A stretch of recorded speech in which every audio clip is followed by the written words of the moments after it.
Now that we've gone over some common beliefs and misconceptions, let's take some time to talk science.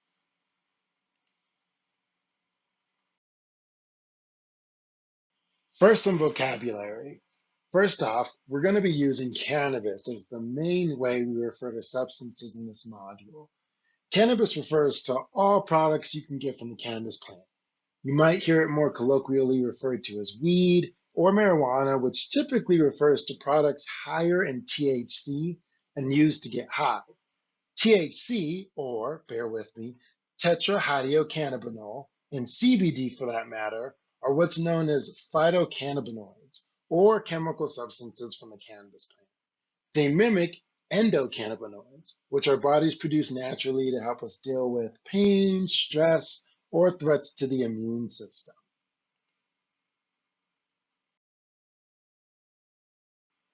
So what's the difference? In lay terms, THC is what actually makes you feel high when using cannabis products, whereas CBD doesn't alone give psychoactive effects. That is in part because THC interacts with your brain and spinal cord, whereas CBD binds mostly with your immune system and gastrointestinal system. THC is a muscle relaxant, as well as stimulates appetite and addresses nausea and spasms.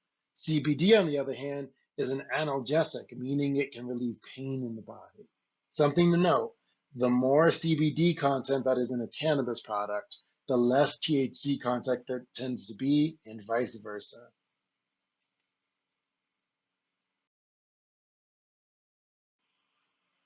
Over time, the average amount of THC in a given cannabis product has gone up substantially.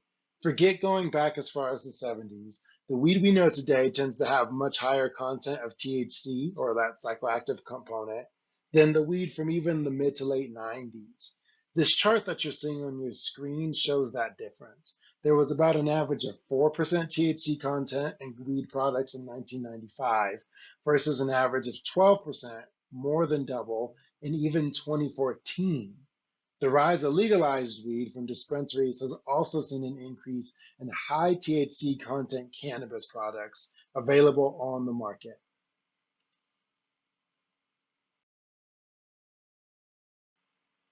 Why does this matter? Well, depending on the CBD to THC ratio and how you're consuming cannabis, you can have vastly different experiences, impacts on the body, and outcomes.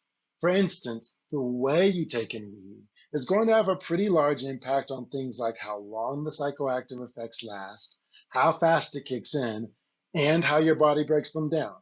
For example, edibles actually get you more high in general because they're more potent on average than other forms of marijuana.